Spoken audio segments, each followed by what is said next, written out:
everyone. Welcome to the second lecture in this year's lecture series titled Climate Strike, and we're really excited to have Fadi Masoud here.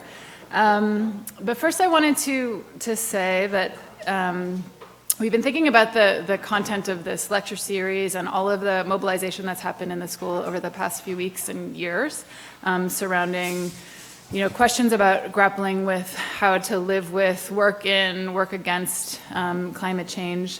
And it seems especially relevant to think about the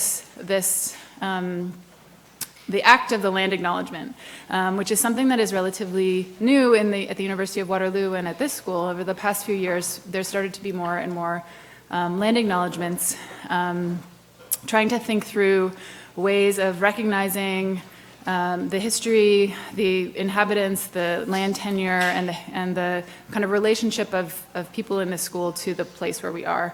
And so, the land that we are on is traditional neutral Anishinaabe and Haudenosaunee territory, and as you probably know by now, also the Grand River, which runs right by the school, is the backbone for the Haldimand Tract, which was a parcel of land which was set out and promised to the Haudenosaunee of the Six Nations of the Grand River. And so this is an act of recognition.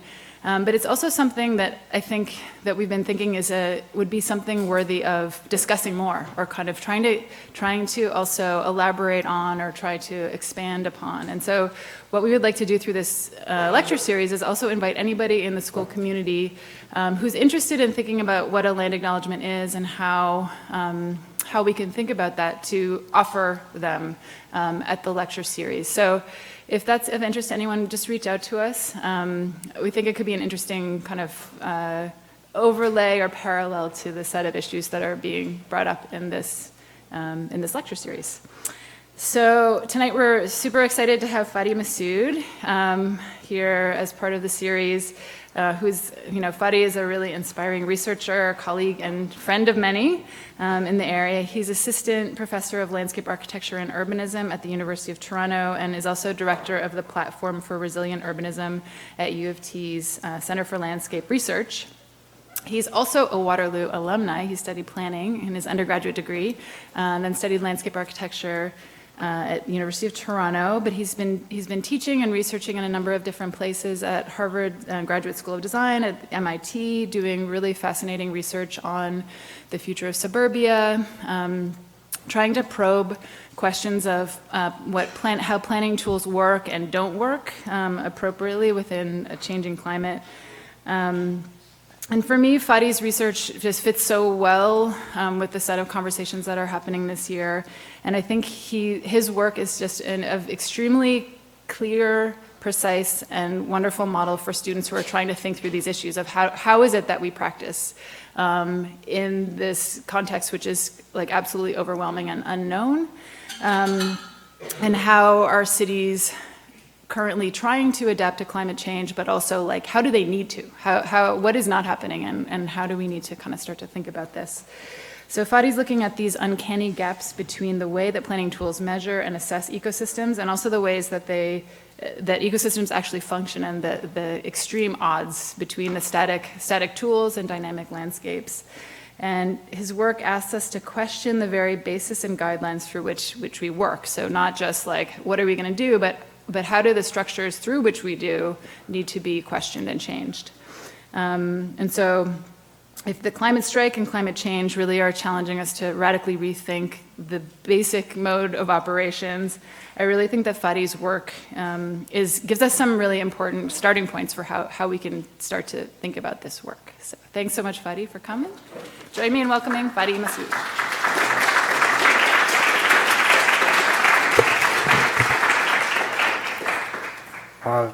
Thank you, Jane. Thank you, Jane. Thank you, Adrian. Thank you, Waterloo, for inviting me. As Jane mentioned, I'm an alum of this program, this university. And even though I never actually wanted to be an architect, I always had design envy. And I was a student in Waterloo when the planning school and the architecture school were in the same building in ES2. And I used to sneak into all the reviews and sit there and be like a little pest because I just wanted to see what the architects were doing. And I was kind of really sad when they left, but you guys got this amazing place. And so like being here today feels like a real kind of honor and an amazing full circle moment. So thank you for having me. I'm gonna offload just a little bit of theory for you up in the beginning to just kind of contextualize the work and go from there. So when writing about urbanism, the political scientist and anthropologist James S. Scott famously said in his book, Seeing Like a State, that certain forms of knowledge require a narrowing of vision. They bring into sharp focus certain limited aspects of otherwise a far more complex reality, and that this very simplification makes the phenomena at the center of the field of vision much more legible and hence more susceptible to careful measurement and calculation. This is an image of a development in Arizona's desert, and in it you kind of see the sharp focus on this high level of order and predictability to what otherwise would have been a much more complex reality and landscape. The perfected 1 mile Jeffersonian grid is separated into distinct land uses. So you could see the residential land use, you can see the agricultural land use, and then perhaps on the outside, a more conservation land use. And then within there, there's an even further abstracted subdivision pattern of land ownership that has been created through market forces. The radically simplified city plan, provided that it's viewed from above, is practical and efficient, says Scott. The logic behind spatial segregation and zoning is at once aesthetic, scientific, and practical. It leads to visual regularity, even regimentation. It reduces the number of unknowns for which the planner has to find a solution. Too many unknowns in urban planning rendered any solution problematic or else requiring heroic assumption. Compared to uniformity, diversity is always more difficult to design, build, and control. So a tier of invisible codes and provisions conceived of and repeatedly ratified beyond the control of designers remain the most effective instruments to shape our physical environments. The tools of the rational comprehensive model, armed with judicial powers, has been shaping the North American territory unchallenged and marginally altered for well over 2 centuries. In front of you are the legends of 300 years worth of codes and standards that shape our continent. From the early surveyors who chopped up the continent in 1 mile grids, to the first sewerage guidelines and New York's nuisance ordinances, from neo-traditional form-based codes to the universally adopted American Planning Association's land-based classification standards. Some of these codes that were adopted in the post-war years remain the most powerful and ubiquitous. Their danger is that they give us the illusion that we can neatly organize the complexity and dynamism of this world into a static RGB spectrum. So these planimetric representations of our cities are extremely powerful because they're in fact a piece of law. So this drawing right here is more powerful than any drawing us designers will produce because there's almost a direct relationship between what is drawn and what is built, even in places as complex and as dynamic as these Floridian swamps. So the same R1 land use designation, the color yellow, essentially means the same thing whether you're in Florida or you're in Manitoba. What changes within them is how the code of the building code changes, but at a conceptual level, it's exactly the same. So that with a T-square and a triangle, finally the municipal engineer could, without the slightest training as either an architect nor a sociologist, plan a metropolis and proliferate the continent. In essence, our agency is greatly diminished when the majority of our cities are in effect zoned but not planned. So how did we get here and why does it matter today? So in order to respond to this, we need to recount the moment in which the planning profession emerges from the design professions, specifically landscape architecture, at the turn of the last century to respond to the ill fates of the industrial city. These severe environmental and social fallouts necessitated what then came to be called as comprehensive planning, not to be confused with planning, okay, by itself, comprehensive planning. And around that same time, the discipline of landscape architecture emerges as the leader of this so-called comprehensive planning, because it merged broader notions of the built environment with natural systems and the social and health well-being at a larger, kind of more systemic scale. And here, this is the president of Harvard making a kind of disciplinary assertion on behalf of landscape architects, claiming that it is the most direct profession that can contribute to the health of the human environment in the 20th century. Just important to note that his son, Charles Eliot, was a landscape architect known for pioneering the principles of regional landscape planning and laying out the groundwork for conservancies around the world. He was instrumental also in the formation of the world's first land trust and played a central role in shaping things like the Boston Metropolitan Park System. So the kind of advocacy for comprehensive planning emerged as a direct correlation between a set of ecological paradigms that emerged at the time and public policy. And there's 4 of them, and I won't really bore you in the details of each. But what's important to remember from each one is that each one of those contributed to the overall making of how we got where we got today. So this first one is the concept of empiricism, that we need to use evidence-based, empirical, and rational thought to make judgments. Believe it or not, at that point, there were still abstract religious or cultural principles that guided how we made decisions. So this guy here, his name is Roscoe Pound. He used to be a lawyer, an ecologist, and then became a lawyer. He became actually also the dean of the Harvard Law School. And he began to disseminate ideas that came out of ecology and shaped the rest.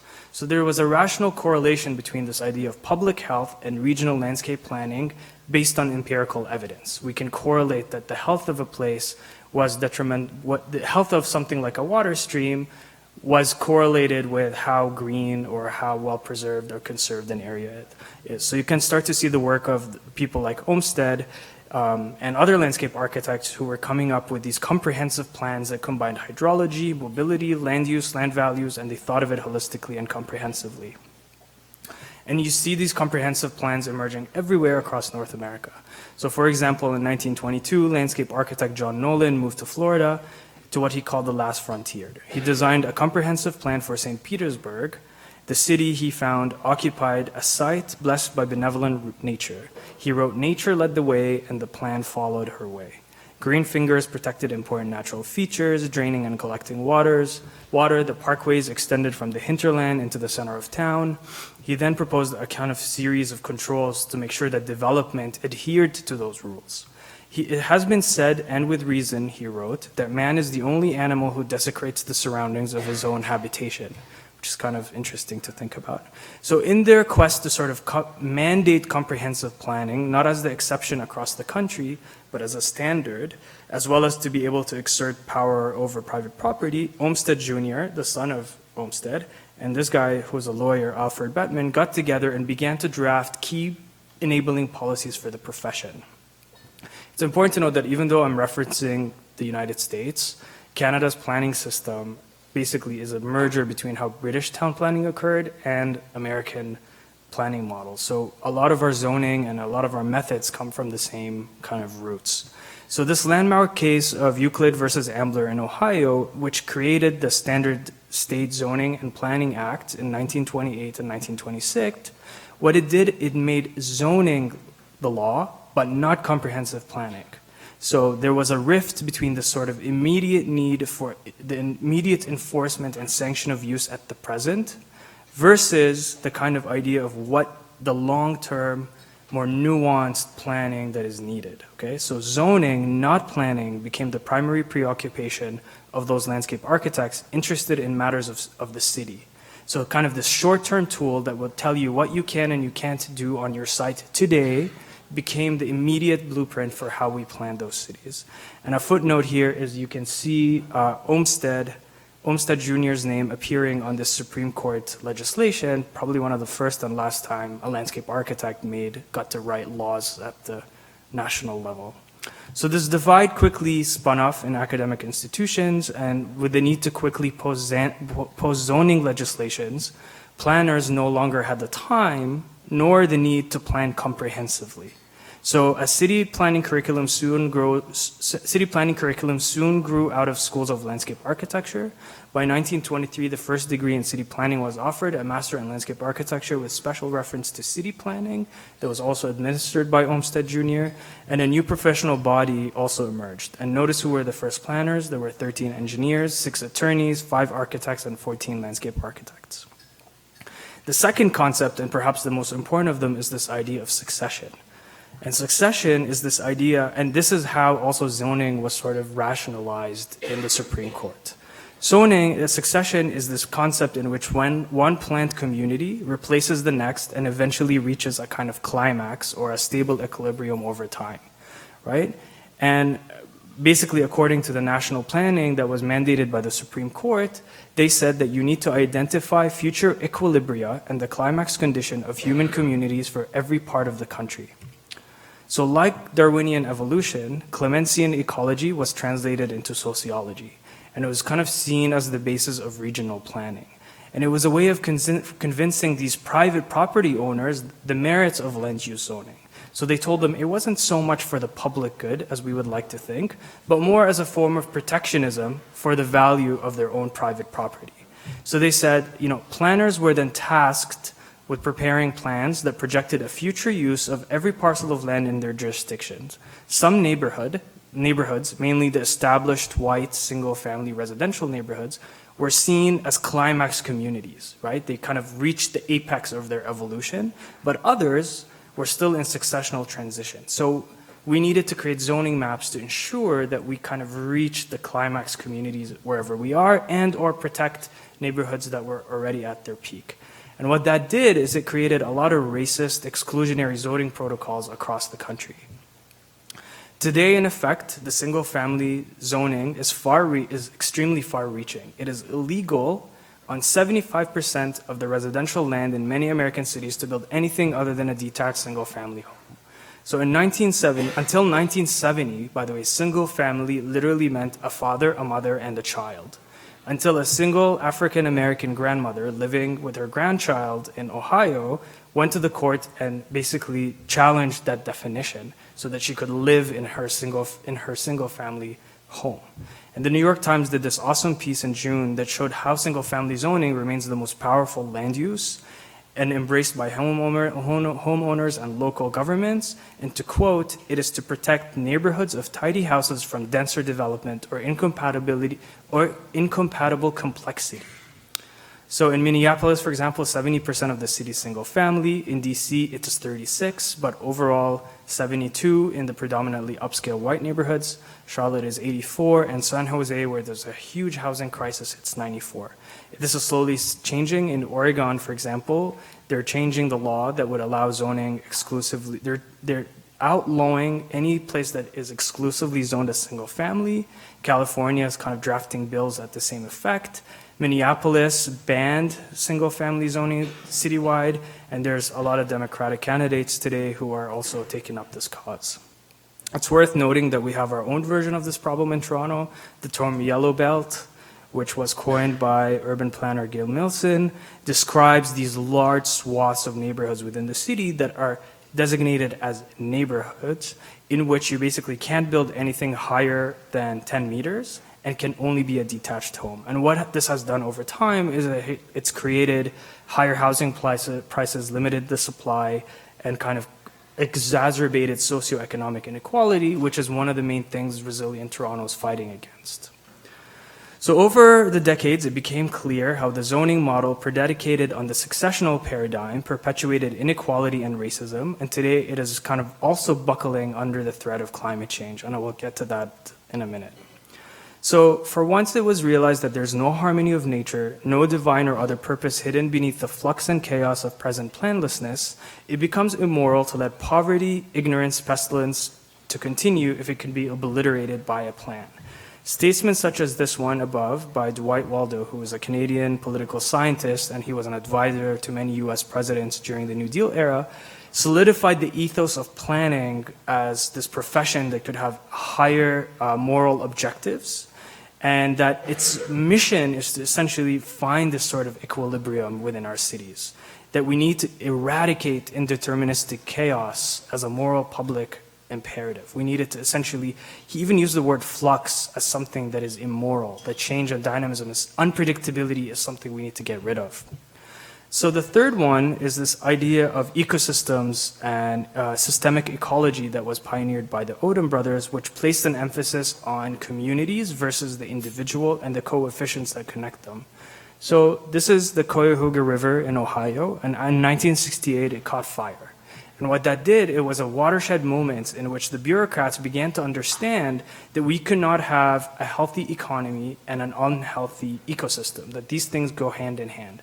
that the prosperity of the economy and the prosperity of the environment are somewhat interlinked, and we can begin to work with legislation such as the National Environmental Policy Act and the Clean Water Act to kind of ameliorate both. And around that same time, landscape architects also began to establish a relationship between the environment, science, and urbanization. And most clearly in the work of people like Ian McHarg in the US and Michael Huff here in Canada, where the sort of environmental undertones and layers were some of the founding basis for planning.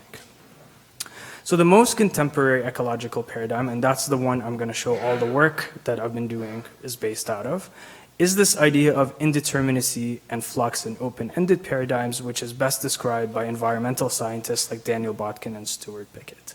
Botkin and Pickett were the first to challenge the prevailing view that the environment remained constant over time and that it achieves a form of structure and that would persist forever unless it was disturbed by human influence. And this is what they call non-equilibrium, in which the change is inevitable and dynamic and that we need to work with it. Botkin says it is impossible to return to an ideal nature because ecosystems are patches or collections of conditions that only exist for a finite period of time and are inherently in a state of flux. Typical land use zoning, however, still hinges upon the previous equilibrium and successional paradigm that is driven by this notion of a perfected end state. And this static end image continues to influence how we practice and how planning is done and even how we do our own design projects. We always have this sort of end image of when the project will reach its kind of climax, and we end our work in there. So underlying comprehensive planning over time is this implicit faith that us urbanists and designers have the capacity to anticipate and shape the future. So we can trace this faith to all of those sort of ideas that over time have been interconnected. And it became the sort of basis for how we dealt with issues over the last few decades. So concerns over city appearance, social living conditions, the environment, and efficiency meant that we had to think holistically and comprehensively.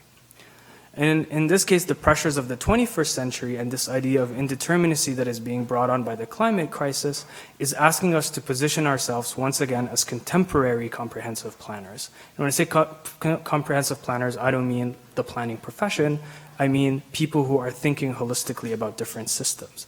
So planners that are comprehensive planners that are responding to the social and environmental ills of the contemporary city, going from siloed disciplines and concerns to expansive ones, from autonomous designers to collaborators, and as such, I'm sort of interested in the designs and the tools that make this proposition possible. And these are becoming really apparent and evident in two extreme areas. And I think it's relevant everywhere, but this is where it becomes most pronounced. On the one hand, it's in the kind of coastal areas or areas that are highly threatened by climate change. And the other is in this kind of fringe edges of the polynodal metropolis, where the context is kind of ripe for innovation and where most of the growth is actually occurring and where we might have the highest chance to kind of have a larger effect. So today, about half the world's population lives within 100 kilometers of an estuary, where 8 out of the 10 largest metropolitan regions are currently situated. That's about 5 billion people that live at the point where biodiversity is the highest and the earth is most productive, where fresh water meets salt water, where there's this constant fluid exchange. It's a ground that is neither wet nor dry, but is in a state of constant flux, or a terra sorta firma, as I like to call it.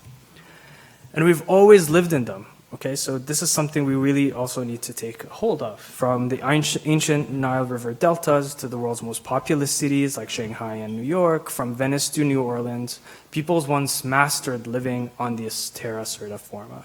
And taking a look back to pre-industrialization, water and environmental processes have been integrated into the urban and regional form.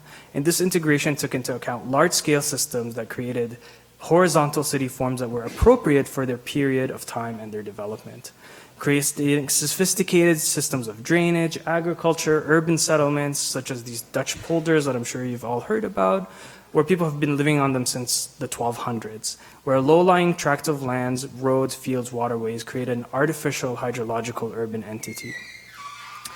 So they all operated on the premise that in order to live on and in that landscape, the built urban fabric needed to First, slow and absorb water to prevent flooding rather than dispose of it as fast as possible. Its infrastructure must retain, purify, and improve the quality of that water. And in that process, create net positive ecosystem services, while also activating the social public realm through the coupling of civic, economic, and performative uses. So what went wrong, knowing that we've mastered living in this context for millennia? Why are cities increasingly threatened? We know the threat of climate change is really putting this question on the forefront, but there was something a little bit more fundamental in how we began to practice that ruined this. The first reason is that between 1950 and 2030, our patterns of urbanization have shifted dramatically. The rate of growth is unprecedented. It is estimated that another 2.5 billion people will live in estuaries by 2050. The second reason is that we paved our world. So this is a map that's showing where there's at least 10% surface that is impervious. And because of urbanization, because of this process of paving our world so much, these watersheds are now compromised in their natural ability to clean water produced by biodiversity and control flooding. So in dealing with this ever-growing issue of urban flooding, over the last decade, there has been over 60 open call design competitions that I at least counted that ask designers and planners to imagine climate resilient and adaptable future for countless locales around the world. So we began to collect and catalog and categorize them in order to extract a set of design strategies and metrics that we can point to and understand as foundational principles of resilient design. And what we found is that none of these ideas are new, nor are they rocket science. And in fact, we compared, this next set of slides will show you how we compared some of the work to Olmsted's century-old waterfront projects to kind of prove how these ideas have kind of held up over time. And we boiled them into these 5 strategies or frameworks. The first is this idea of connectivity and reading the landscape. The second is open flexibility for program and use. The third is this idea of a landform as fail-safe and as buffer. The fourth is the integration of blue, green, and gray infrastructure. And the fifth is this idea of the landscape as a filter. And one of the most obvious and clearest of these principles is this notion that we really need to understand our landscape and its systems before we build on it, before we direct land uses, before we build our infrastructure. And we can see this concept appear really clearly in this plan, in this 1920 plan of New York City by the Olmsted office. Long Island, which is right next to Manhattan and was hit really hard by Hurricane Sandy, contains a series of sand and gravel geologic formations which can hold, transmit, and yield water in massive quantities. There's a lot of aquifers in there. So as growth pressures for Manhattan pressed east and west in the 20s, the Olmsted office devised an incredibly elaborate land use categorization system which describes physiogeographic regions as a type of use and function, from salt marshes to hilly regions, plains, and barrier beaches and forests. And then he began to direct specific programs and urbanization percentages to each one. So for example, where you see the urban fabric emerge most intensely, they called it the solid city. So like Brooklyn and Queens is like one big solid mass. And then it gradated to dominantly residential or closely residential depending on where they fell topographically and geologically. And they made sure to protect parkland and open spaces in places where the aquifer needs to be recharged and where wetland marshes need to be protected to reduce the effect of storm surge. So this was their final plan, and it reveals this really deep understanding of the value of using natural features, such as geology and topography, in guiding the distribution of land uses. And this is a far cry from the typical reductive land-based classification standards that we see today, right? And this also became the foundation years later of the work of people like McCarg that I mentioned earlier.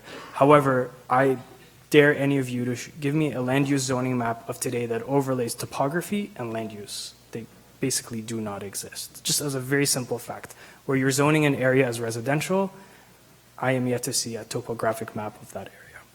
The second strategy is this kind of idea of creating open space for open-ended flexibility. And the third is combining and sculpting the land to create landforms or landform buffers. So when the City of Toronto's Island Committee was considering the redevelopment of the Toronto Islands in 1902, they also hired the Olmsted office to come up with a plan that would direct the placement of waterways, roads, and bridges. And today we see elements of that plan in our western waterfront near Humber Bay and Sunnyside. The report envisioned a carriage boulevard that would allow people to travel from Lakeshore Boulevard West on the mainland across the island's outer and inner recesses, crossing a series of inner island lagoons before returning to the city. So designing in section, it included landforms that used the dredge material to create breakwaters in Lake Ontario, a series of protected beaches, a promenade, and a terraced street boulevard, followed by a dike-like landform. So once all those landforms are aggregated, you create this sort of redundant landscape buffer with a lot of circulation and civic activities on them, but also a form of protective system from flooding and erosion. And this is a section near Lakeshore and the Queensway where you can currently see the GO train. So if you've ever driven along the QEW and you see those like advertisements in the grass, this is that section. So the TRCA and the City of Toronto are now working on a very similar landform strategy for the islands after it's been underwater for twice in 3 years. Again, the proposal is pretty much what Olmsted had in mind 100 years ago. And today you see this kind of sectional approach for creating landforms and buffer as an urban armature that is common in almost every single design proposal. So there's contiguous landforms, wetlands, circulation paths on top. You can see it here in Bjarke Engels, who thought he was so innovative and forward-thinking and amazing, but he's essentially just creating the same redundant idea over and over again. The key is that it's not just the berm, it's not just the wall, it's a landform that has social and civic and infrastructural and ecological undertones in it. Corktown Common in Toronto is essentially a flood protection landform that also doubles as a park and an ecological habitat. But not only was built to protect from flooding, but also to enable development and real estate on the other side. So the fourth and fifth strategies that look at the integration of blue-green infrastructure and using the landscape as a sort of buffer makes itself really clearly in this last case study. And this is the idea of where places that have been built on reclaimed land are super threatened of climate change because these are places that used to be marshes or wetlands, and over time we filled them in and we turned them into urban development, as is the case in Boston. So the celebrated Back Bay area in Boston was once a noxious tidal swamp, and sewage water that infiltrated the area created a serious health problem. So by 1877, the Boston City Council authorized the acquisition of the land to turn it into a park. And it's important to note that, again, this Back Bay area was part of the larger metropolitan park system that I talked about earlier that Charles Eliot designed. And by 1875, there was a proposal to alleviate the flooding and sanitary problems by creating a stormwater park, which in itself is a really radical idea at the time. And Frederick Law Olmsted argued against the use of conventional masonry storage basin and instead proposed, and this is a quote, the juxtaposition of salt marsh and city. It would be novel, he said, certainly in labored urban grounds, and there may be a momentary question of its dignity and appropriateness, but it is a direct development of the original conditions of the locality in adaptation to the needs of a dense community. So Olmsted designed a plan that would solve the drainage problem, as well as transform the Back Bay area into a park, which again is like super revolutionary at the time if you think about it. And this idea was a landscape system that had the same visual characteristics of the original marsh. However, it was not a restoration project. He was not trying to restore the marsh the way it was. He created a brand new living system of some 130 acres that required massive construction to stabilize. And this immense area was the land was graded to precise contours that was specified by his plan. By 1895, the park portion of the Back Bay was completed.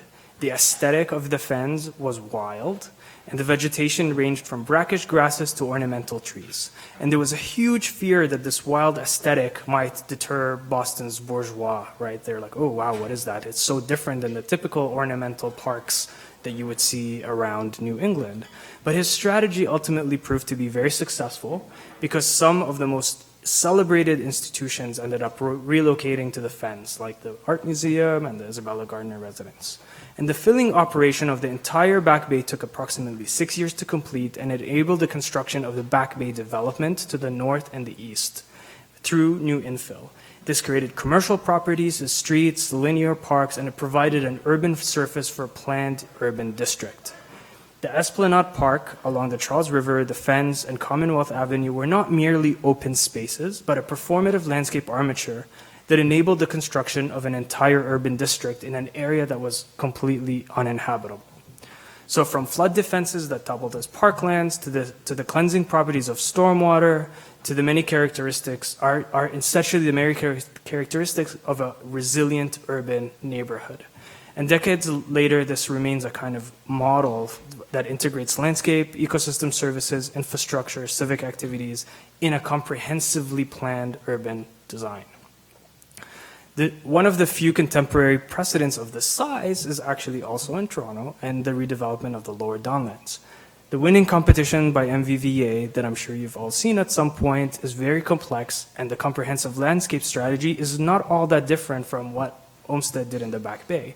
It starts by renaturalizing the mouth of the Don River. It uses landforms, planting, buffering strategies as a means for both protecting from flooding, but also as an instigator for future urban development on reclaimed land.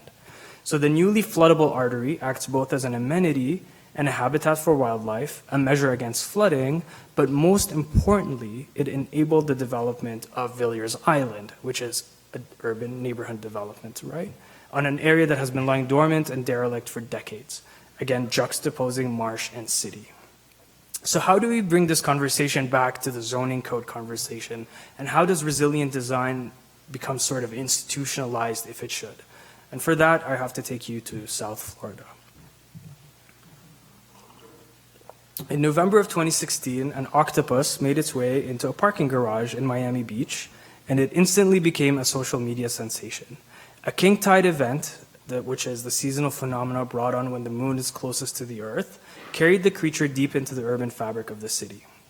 And because water levels in the Biscayne Bay near Miami have risen so much in the last few years, saltwater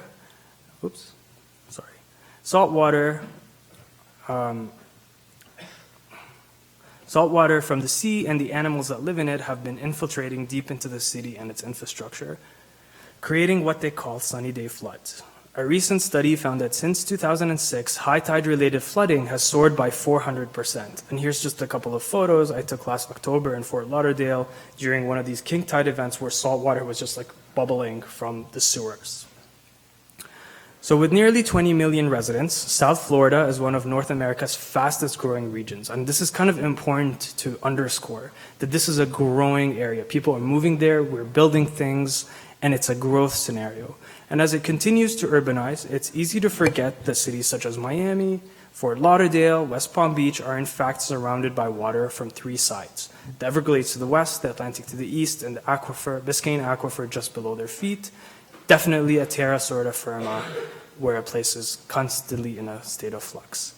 Yet in South Florida, like many estuarian regions, this underlying geography and landscape remains a place to be feared, and this in the psyche of people. It's filled with pythons, alligators, mosquitoes, a place to both distance ourselves, both culturally and physically. And this is actually a website that makes a big parody out of the Everglades. It tells you how the weather is essentially 1 million degrees and humidity it's raining blood, and it's just this awful place where no one wants to be.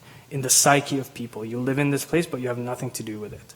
So over the past 60 years, the Army Corps of Engineers built over 35 miles of levees and 2,000 hydraulic pumping stations to drain a metropolitan area of 15,000 square kilometers every single day, creating impressive expanses of infrastructure that goes on for miles. So, they're just putting this kind of mechanical infrastructure everywhere in order to be able to live there, and reshaping hydrological flows at scales never thought possible.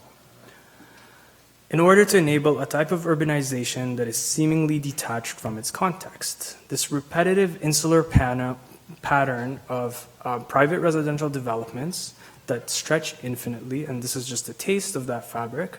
And an early 20th century Florida land speculator famously once said, "I've bought land by the acre, I've bought land by the foot, but by God, I've never bought land by the gallon." And so, over the past century, Floridians have put an estimated $100 billion worth of property below sea level. And let us also just take a moment to appreciate and admire that some architect and planner and designer drew these things and some built them, and what's even worse is that thousands are flocking to buy them and live in them. Again, it's a growing faster, and this is this awesome collage that one of my students did of planned unit developments all across South Florida.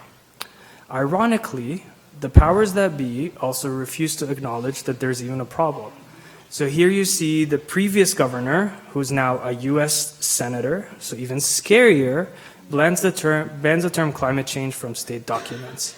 And an administration in Washington, I don't have to tell you about, that is slashing funding for any support for climate-based research and infrastructure upgrades, while scientists have been sounding the alarms for years, and scientific papers such as this one published last year confirmed that Florida is in even deeper trouble than previously imagined, as well as the UN report from just a few days ago that has a pretty dire assessment of Florida's waters, and this is what architects and planners do in Florida. You have fancy glass towers designed by starchitects, and then full European plazas designed by the new urbanists.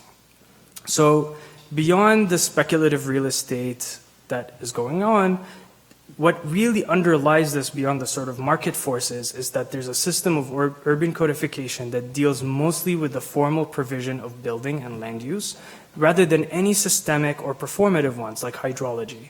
So it keeps perpetuating more and more of the status quo. In fact, in places like Davie, Florida, the Southwest ranch style is highly enforced for all new builds. So they've got their priorities. You have to look like you're in the Southwest rather than deal with flooding. So on the right, you see the current land use zoning map for the Hollywood area of Broward County, and on the left, you see 2 feet and 6 feet estimated flood projections overlaid on top of the approved future 2060 land use zoning map. And let me remind you, 2 feet is not that much. It's like 2 foot long subs. And this is what is definitely going to happen by 2030. And I think it's a little weird that the people who write the future zoning map and the people who do the flood projection maps don't talk to each other.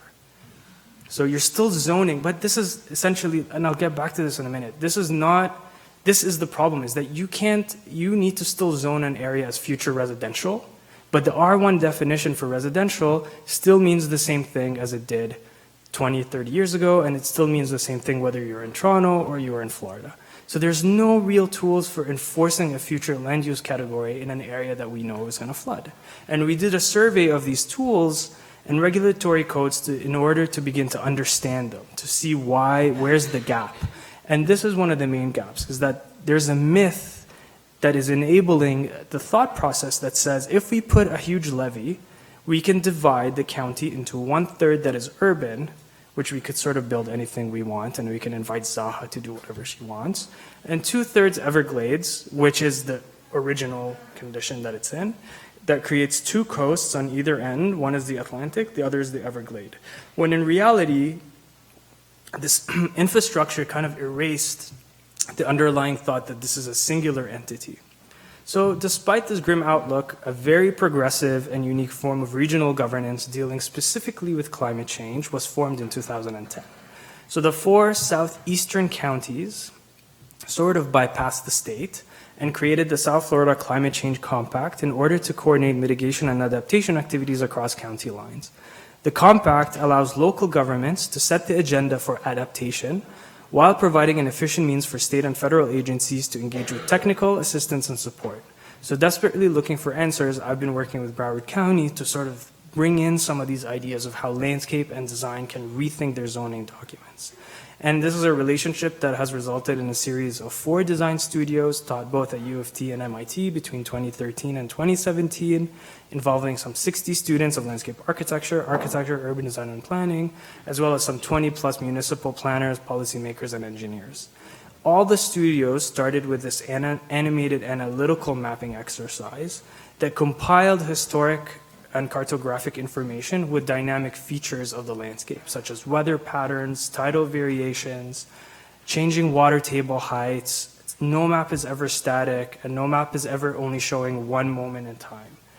And like this sort of mapping just fascinated the county people, because all of a sudden they were able to see things that would have never been seen in tandem or visualized together come to life. This was followed by this sort of intensive exercise in urban codification. So this is where the design students were sort of immersed in local planning policies, and I can tell you this was not their favorite part. Everyone was really miserable and really bored, but what that did is it basically proved to them how their innovation or their innovative designs or everything that we learned that seems to be really pushing the boundaries is completely illegal. The tool does not allow for any sort of dynamic environmental systems of uncertainty to come in. It keeps creating kind of a static urbanism. So in that phase, we also looked at those design competitions that I told you about, and we saw how they're at odds at a very fundamental way with institutional tools. So armed with this sort of strong spatial understanding of context and the existing policy frameworks, the students began to imagine sort of design scenarios.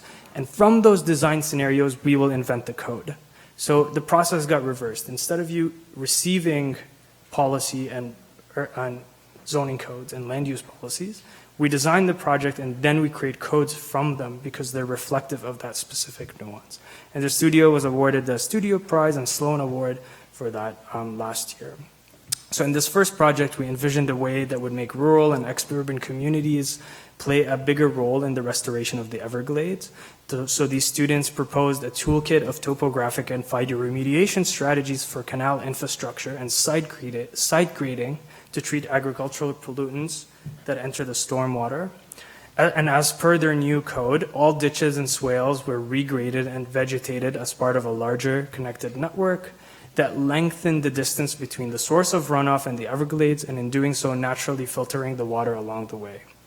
This project addressed the sunny day flooding phenomena by envisioning this new road-canal infrastructure hybrid that proposed a network. They called them vias, which is a cross between a street and a canal. And I should mention that all of these streets are currently being ripped up by the municipality because the salt water has come in, it corroded all their sewers.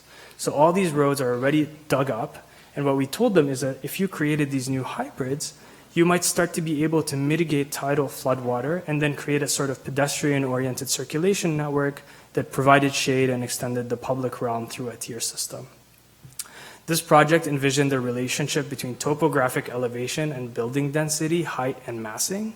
So their code forces a correlation between how tall a building is and its distance from the water table and other risks. So especially along the naturally occurring ridges and high points where you kind of start to correlate how tall a building is or how dense it is and how safe you are from flooding. Also, how you might start orienting the building to maximize shade and passive cooling. So we put that into their code. And lastly, this project saw the potentials of creating a kind of new west-facing shoreline for the county along the Everglades coast by thickening a redundant series of berms and levees with a linear city that's sort of necessitating new building tools and open spaces to be imagined. So the last puzzle in all this, so all these students, 3-4 studios, we've been imagining how you can approach design first by understanding the context really well, and from them kind of creating a set of really responsive and contextual codes to help the county institutionalize these ideas. So again, to remind you of this kind of ridiculous map and juxtaposition, in collaboration with the MIT Urban Risk Lab, the Platform for Resilient Urbanism has been working on developing this platform that allows the residents and officials to better understand the relationship between built form, urban codes, and their underlying environmental condition in real time. So using digital description of ecomorphological attributes such as soil permeability, base flood elevation, seasonal water table heights, storm surge, we started to utilize algorithms to identify landform classes with distinct environmental risk profiles. The result is a series of discrete zones that can inform targeted interventions and direct future landform and zoning code. So this tool essentially takes all the underlying environmental information and all their planning codes and planning policies and combines them in a highly legible way. So here you see the difference in land use categorization the process produces. So to the left is the 2060 approved land use zoning map, and on the right is our proposed land use zoning clustering method that takes into account these conditions. And this is the output of one scenario, which is important to put. So we took one sort of flooding scenario that's been given to us by the government, and within a certain range, this creates different permutations depending on what inputs you put in. So a series of zoning clusters with associated land uses, densities, and building types become reflected of a projected environmental condition where there's a level of uncertainty that's factored in. Again, I'm showing you one case. And sort of we're working now on zooming into specific districts where we can select parameters on a slider bar to identify at the neighborhood level information like water storage potential, lot coverage, permeability, and height and value.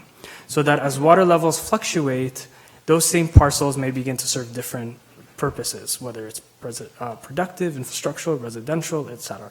And so that there's a greater responsiveness to this idea of scenario building and parameters, so that we can go from area that is zoned for one future outcome, as it currently is, to one that generates a set of responsive, scenario-driven urban proposals.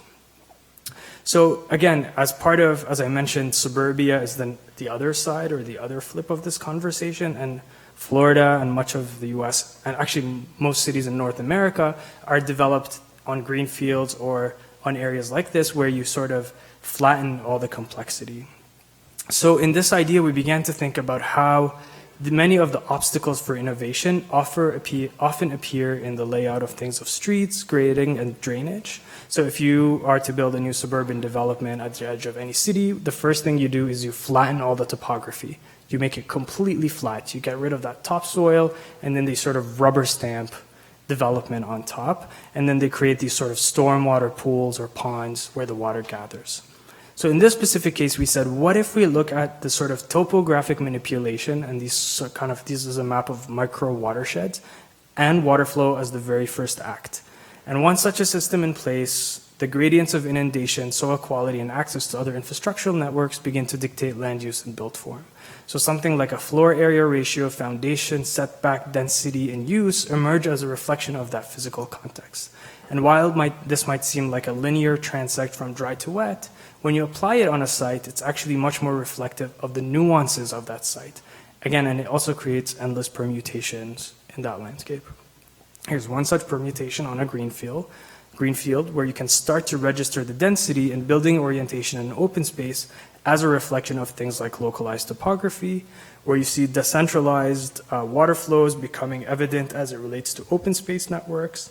And just to zoom in more detail in one area, you start to see how they're kind of like a more normative urban pattern emerges in some places, but then a more flexible morphology and one that is more integrating, that integrates open space and green space and water within them, starts to happen in areas that are more at risk. And this is an image to just illustrate that as well, right? So on the one side, you see a very typical kind of layout, and on the other, you start to read how the open space is actually shifting where we build and how we build.